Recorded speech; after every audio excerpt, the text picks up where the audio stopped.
Consider This with Carol Schrader is made possible with support from Allegiant Health, Bass and Associates, and Nebraskans for Public Television.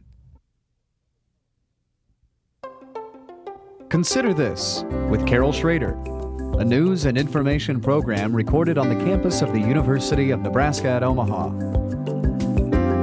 From the Fireside Lounge in the Milo Bale Student Center, here is your host, Carol Schrader. Hello and welcome once again to the Milo Bale Student Center. Consider this: methamphetamine is such a problem and such a bad drug that legislatures in Iowa and Nebraska talk about upping the penalty for trafficking it to many, many years. In Nebraska, they're still banning about 50 years for certain amounts of meth. In Iowa, they've upped it to 99 years for certain amounts of meth. But do people in this area really know what a serious threat it is to our community and to our children? With me today is Joe Giannetti. He is with the U.S. Department of Justice, the U.S. Attorney's Office here in Omaha. I don't know your exact title. You're sort of a specialist at large. I'm titled the Law Enforcement Coordinator, and we work on a number of enforcement training projects and prevention projects.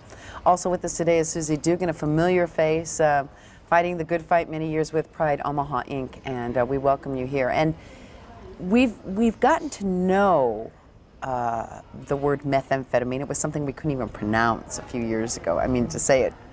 And now we hear about it, we hear about meth bus. Almost every other news release that comes into the KFAB newsroom from the U.S. Attorney's Office involves methamphetamines, it seems. Do you think the general public, the two of you, know what meth is about? I don't know if they know the full effects or the dangers that meth has, what it carries. Through the U.S. Attorney's Office and also through Pride, I think we try to educate the public on the dangers of the labs and the dangers, the effects it has on the individual, how that relates to domestic violence, family disturbances, and the environmental hazards with the waste products that are used to manufacture methamphetamine. We normally don't think of drugs with an environmental hazard. If this one does that, we'll talk about that. It definitely does. Do you think Well, the parents we will get phone calls from parents and other people who are concerned about a friend or a relative who's using methamphetamine, and they don't even know what it is. They'll say, I think it's crack, but I'm not sure. Is it something like crank? What is this? And they have no clue as to what type of a drug it is. The thing I was talking to, and I mentioned his name when I was talking to you, Chris Ray, who works in Hall County, and they've had a lot of problems out there, and he's very familiar with it. He told me that one of the things there are so many insidious things about meth, but one of the things that you don't think about is the economics of it. You bring cocaine, you have a middleman. First you have to get it from another country. Then you have the middlemen that come and bring it here. And you have other drugs. I mean, heroin would be the same, to a lesser degree marijuana. But meth is cheap to make. Maybe it's dangerous, but it's cheap to make. There's no middleman. I mean, you can create it here. So from an economic point of view, it's a drug of choice of many people who want to get into the drug business. And I think that's why we're seeing such an influx, is because it is cheap to make. It's about the same price as cocaine, retailing on the street. People realize we can make it for, pennies and, turn huge profits. In Nebraska, we're seeing the biggest problem we're having right now is importation of it that's coming from the Southwest or from Mexico. But we're starting to see more of these clandestine labs where people are actually making the methamphetamine product out of the back of a pickup truck, in their house, in their garage, etc. And they're even warning farmers to keep close tabs on your anhydrous ammonia. Right. The fella in Iowa that was trying to steal it and ended up burning his entire groin area, and then went back, and he's accused of trying again to steal it. Anhydrous ammonia is nasty stuff just to begin with, and that's one of the things that that's one of the precursor chemicals, and that's what's going into your body. There are a lot of toxic chemicals involved in the whole process. I have no idea. That I will claim total ignorance. What are some of them? Gosh, rat killer, ether, red phosphorus, sulfates, iodine, yeah, the list. battery acid, lithium batteries What? are all used to manufacture this stuff, to extract the drug from. What is the drug actually coming from? Is it a chemical? It's some all sort of- synthetic. It's all synthetic. It's used to be, we saw a lot of pseudoephedrine or ephedrine that you would get across the counter that would be, but basically it's a central nervous system stimulant that is comprised of, and there's a process to go through to cook the meth. It's a simple process. People can even get on the internet and find a recipe. And there are several recipes for There's it, several actually. different Yeah. recipes, correct. Okay, so basically we're dealing with a pretty potent form of speed. Exactly. To Yes. use, it speeds up the nervous system. You get what? A high, endless energy. I mean, the kind Yes. of thing you get with cocaine or not. I'm not real clear on. It's a very long-lasting high. It can last up to 24 hours or more. Unlike some of the other highs. Right. One of the things that we see that the crank or the speed that came out of the 60s was manufactured by different motorcycle groups and Oh, we all and that's remember it. that Right, stereotypical. Exactly. That was what they called the DL methamphetamine. We've now switched to the D methamphetamine that we see that are manufactured by these clandestine labs. And basically what D is about 2 or 3 times as potent. The side effects such as stomach cramps, nausea, etc. are eliminated through this process, but because of its potency, it can bring on delusional paranoia, heart attacks, strokes, etc. because of the way it works on the adrenaline system and the central nervous system with the dopamine. Now, are there? I guess it's bad enough that is this addictive?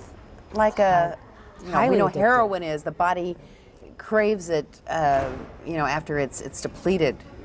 Is there a physical addiction? There's a psychological addiction, whereas heroin can be psychologically and physically dependent. Yeah, any addictive alcohol can be mentally addictive. Yeah, and I think that's the real scary thing about methamphetamine is that it doesn't take you long to go from snorting or ingesting it in a drink or in a powder form to actually getting into smoking it and injecting it, and that's where the real trouble starts.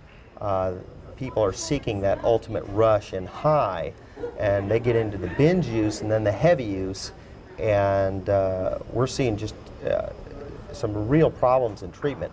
Over 93% of those that seek treatment end up failing. I do know that they're at a real, they've hit their heads against the wall in finding successful treatment for it. And where to even send someone for treatment. I don't even know if in Nebraska, I know Iowa has, I believe, one place now up around the Sioux City area, but that, that specializes in this kind of treatment. And what do we even do to treat them? Yeah, we can do the normal addictive, you can do the 12-step kind of stuff, but And we're not seeing the success rate with those types of programs. One of the things is that it interferes with the dopamine production. Other drugs will do that, but then the dopamine and the transmitter cells will repackage themselves and start over again. But what we see with methamphetamine users is that the dopamine ceases after a while, and it's not replaced. And that's real vital to the pleasure system and in the brain. And we don't know how to overcome that with people in recovery. sort of the chemical reward system Yes. that goes on. That's right. That's a real good point, because as that dopamine level is depleted, the feel-good chemical is no longer there. They'll start using, when they hit the withdrawal period after 30 or 60, 90 days of their last dose, they'll start taking it again. And that's, they have that cyclical off again, on again, where treatment is very, very difficult. In other because of words, that. you couldn't say replace, maybe never replace that kind of high, but you can't replace the feeling good, like you go out for a walk and you feel good. Now that's a whole different system, but you can't complete a task and feel That's good right. about it. The chemical thing that goes on from Right. this kind of use of your brain. Exactly. That's integral to living, yeah. And that some So of that you is feel gone. there's no other thing than to go. I mean, the addict will say, "I'm helpless without it. I'm no good. I'm all these self-esteem, feeling of accomplishment. Is gone, basically. Yeah. Boy, that is. It's a difficult drug to treat. What about the physical things? I know. I mean, I've heard things. Teeth rotting. Yes. Yeah. Well- I mean, at least with the other drugs, you don't get bad No. teeth. But that doesn't make them any yeah. better. But Long-term use, some of the users will get a very bad, distinctive body odor too. That's one of the other side effects. But the paranoia is a long-term effect. Extreme weight loss. We've seen kidney failure, lung failure. There's a lot of really serious side effects for prolonged use. with the craze or the obsession with keeping weight down, I would think that this would be a temptation for teenagers, particularly girls. Yes. That's frightening that somebody would resort to that, but we're seeing statistically. But they don't think of it as resorting. That's right. No. That's right. We're seeing younger people use it, and we're seeing an increase in the female population using it. We have the ADAM tests, the drug use forecasting tests that are done through the Omaha City Jail, and we're actually seeing about 9% of the males that come through there that volunteer for the anonymous drug tests testing positive for methamphetamine, and we're seeing 13% of the females that will volunteer for the tests. And that's those that will volunteer. Those are the ones that will volunteer. We don't know the ones that are too paranoid to volunteer. So this is probably the low end. That's correct. That's frightening. It really is. I mean, I would expect some drug or alcohol, just in general. You know, if you average it out, maybe marijuana. I don't know, some possible drug use, or at least alcohol, being a problem for the general prison population or the jail population. But I really would think that one drug, and that one in particular, would be that high. Yeah, it's that high. So what does that mean for I mean, if that's a How trend? many are using out there that we're not aware of even? Well, okay, I'm reading about the number of people being prosecuted. Evidently, you are catching people who are trafficking or distributing methamphetamine. We've had some of the cookeries, the labs, shut down in Omaha. But if I were a parent, let's say, or an aunt or an uncle, or even just someone that had young friends, they don't have to be kids, I would say, I've never known anyone that does meth. So, I mean, it's not in my sphere of influence or my circle, my neighborhood. Mm-hmm. What would you say? I'd say learn all you can about it. Up until about 5 years ago, we never really had much reporting of young people or kids using methamphetamine. And certainly they still don't start with methamphetamine. They usually start with one of the gateway drugs, but methamphetamine onset of use is going down further and further, and we're hearing high school kids talking freely about using meth that we never heard of even 5 years ago. Kids don't understand how dangerous it is, how addictive it is. They think it's relatively harmless, and as you said, the girls especially are looking to it as a weight loss type of a drug. A panacea for having that perfect figure.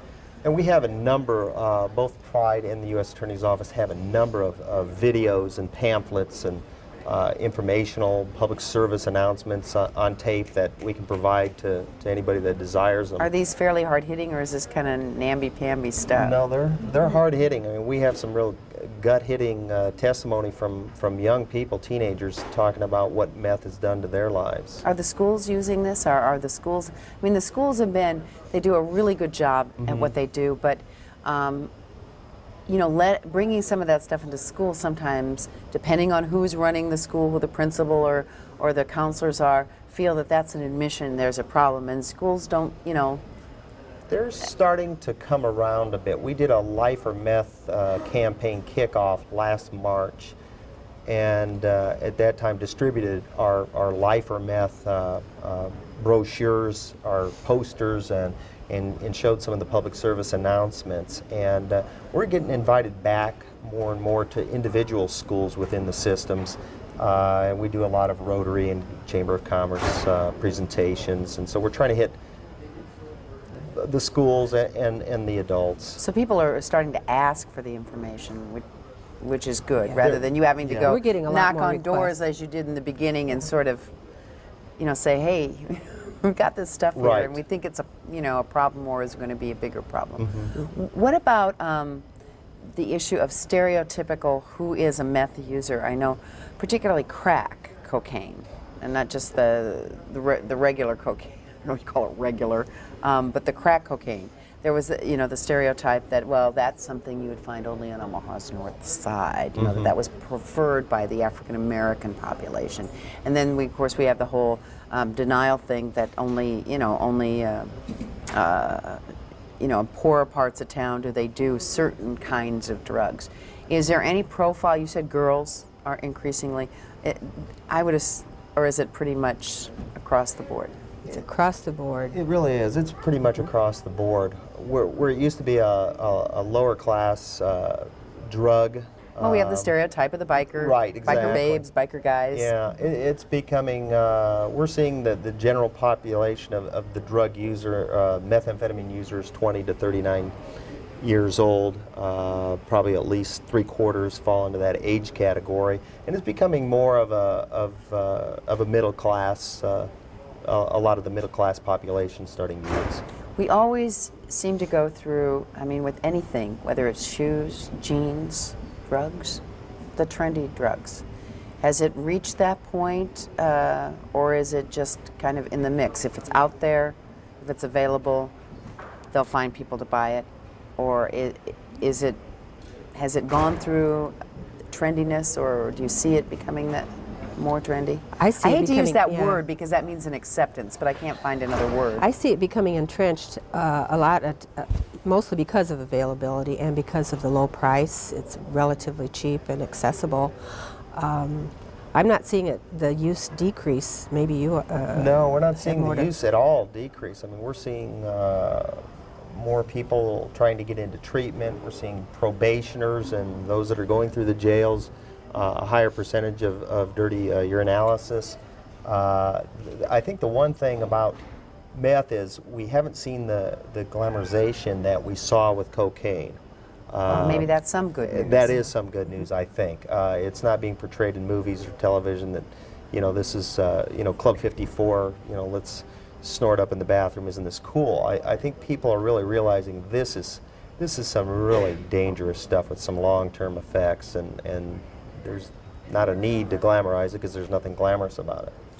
But on the other hand, you say you're seeing an increased use. I kind of get a chuckle, and this is not a comment or an editorial comment on whether we should tax cigarettes more. But I hear them saying that putting the price up 66 cents is not going to stop kids from getting cigarettes. And I think about all the disposable income kids seem to have. I think cigarettes, not from an addiction point of view or a health point of view, but as small potatoes, because kids do seem to have money.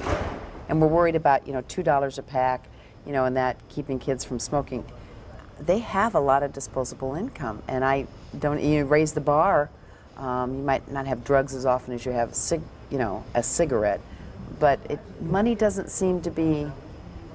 On the cigarette issue, it does because kids start using tobacco earlier. Right, So they no, don't I have understand, quite that but disposable they're income. Yeah. poo-pooing that down in Lincoln. Whether you agree with this or not, I'm just saying they're poo-pooing that, saying that isn't going to have an effect.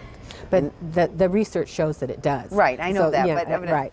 and there might be other economic issues involved. But what I'm saying is, money does not seem to be an object to our younger people sometimes in getting cigarettes or other drugs. So the fact that it is relatively cheap has got to be scary. You almost wish there was a shortage, but because you can make it, there's potentially no shortage. Supply and demand isn't necessarily going to work here. This is a cheap drug. It's $25 a quarter gram or $100 a gram on the street. And what is that? How many Well, hits you is can probably that? get, 3 dosage units out of a quarter gram? Be my guess, yeah. I'm not real up on exactly. But it's the same cost as cocaine. The high is more enduring. It's and it's a more potent drug than the meth or the amphetamine from years ago. So it's So just from an economic point of view, if it's $25 for a quarter gram and you get 3 hits out of it, that means it's only going to cost you about $8.33 a day. And some kids and young people, and certainly people with jobs, at least they figure that's not a big, you know, amount of money. They could spend that much in a bar real quick. Yeah. So We that's see young people pooling money too to buy some of these drugs. I think the important thing is that they don't have the perception of how dangerous it is. And they'll tell us that nobody is telling them that. They'll say, my mom and dad never talked to me about drugs. And that's why I think it's really important that parents have to know what's going on and to get the good information and then talk to their kids about it. Well, with regard to that, you said you've got tapes and stuff, and we always think of, I mean, I always think of the tapes being used at school, or you talk about Rotary and that. What about small groups of parents? I mean, do you have to be an organized group to get a copy of the tape, or at least use it? Or? Absolutely not. No, not at all. They can call our office and talk to myself or Ann Camp or Nancy Martinez. We'd be glad to send them out any of the videotapes. We've got a list of them. Do you have like the freebie rentals at Blockbuster and things that people These are can? just free to keep. Oh, free Yeah, to keep. Free I to mean, so keep. you We could- had a lot of them produced for us for the Project HIDA, the High Intensity Drug Trafficking Area, which Nebraska is one of 6 states involved in the Midwest HIDA. One of our projects or programs within is a prevention program, and with it went the production of a lot of tapes that talk about the dangers of the drug, the addictive powers, the labs, etc. So the resources are readily available. Right. I mean, so it's Absolutely. not like it should be difficult, and I'm not saying that puts the onus on people, but in a way it does. You can't say that you couldn't get the stuff, and I mean that in a different way. We've added meth now to a cadre of everything from the gateway drugs that Pride's been talking about since they started here in Omaha years ago. The menu of drugs that's available, if we only had 1 or 2, maybe it'd be easier to, I don't know, to fight and educate parents. But when now we have, right, some people consider cigarettes, you have marijuana, you have cocaine, you have meth, God, I don't even know what's, and then the LSD illegal is big. prescription Right. drugs that are out there, pretty easily available. My son's on a Ritalin. I always pray, take this right to the nurse. Don't let anybody talk you out of it. Right.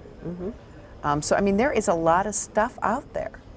And every child is at risk, and we have to keep remembering that. And a lot of parents still have that stereotypical notion that it is somebody else's kid, that it's in some other neighborhood, that it must be people who are of lesser income or of different color, and that's not the case. Every child is at risk to use drugs, and that's why it's really important that parents understand that, and that they understand how young kids are when they are starting. The average age of first use is 11 and a half.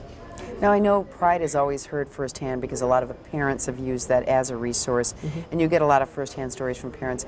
You're more of an administrator, even though I know you're in the middle of this. How do you perceive it? Do you get a lot of the firsthand stories, or do you have a distance? You know what I mean? When you're fighting this war from your end, does it become a little more impersonal because you're working as more of, administrating programs and I think we really try to get involved in a lot of either strategic planning or working with the law enforcement component and getting these firsthand. For instance, I work with the Papillion Drug Court, the development, the planning strategy of Papillion's Juvenile Drug Court, and Ann Camp works with Omaha's, and you hear these firsthand testimonies from either kids or users. So it's not just a cerebral knowledge of it. My no. intelligence and my reading the material. I mean, does it get you in the gut? Oh yeah, I mean, and you become very aware firsthand just how dangerous this is. I mean, you can read about it, you can listen to lectures, but it's good when you hear it firsthand or listen to law enforcement talk about what they've had to encounter with some of the users. We just have a few minutes left. I wonder if you, and of course, without revealing any identities, if you have a story that you hear that would tell a parent or a sibling or somebody, something that got to you, that this could happen in your family, or some case of how it really wrecked up somebody's life. I think what comes to mind real quickly, especially since this is prom time right now, was a few years ago, Corey yes. Syrup in York, Nebraska, at prom died of a heart attack caused by the use of methamphetamine. And that particular death is still reverberating in that community. And there were 3 deaths in 2 years of teenagers in Nebraska.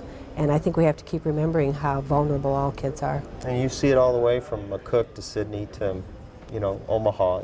You're seeing these, tragic deaths.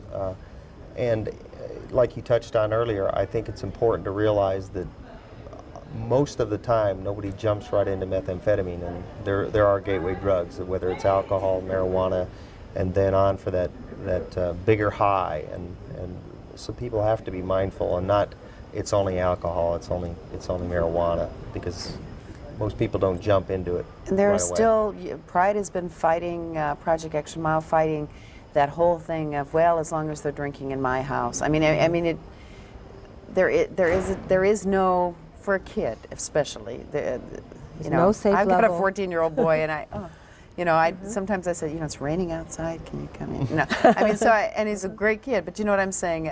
Sure. They just don't have that. The other thing is that we have since the 50s, 60s have raised instant gratification children. We're guilty Yeah. of that too with our Oh, clicker. yes. Sure. That it has to be faster, better, stronger, high. And I think the We can't studies have tolerate shown. pain. Yeah. Well, I want to thank you for being with us. Thank you. And the U.S. Attorney's Office, Pride Omaha Inc. are available to answer questions. Their numbers are readily accessible in the phone book, and when you call up, they know exactly what you're talking about and exactly who to put you in touch with. Joe Giannetti, thank you. Thank you. U.S. Department of Justice, U.S. Attorney's Office, and Susie Dugan, as always, you've always been helpful and always willing to come. Thank you, Thank you Carol. very much. And thank you for joining us on Consider This.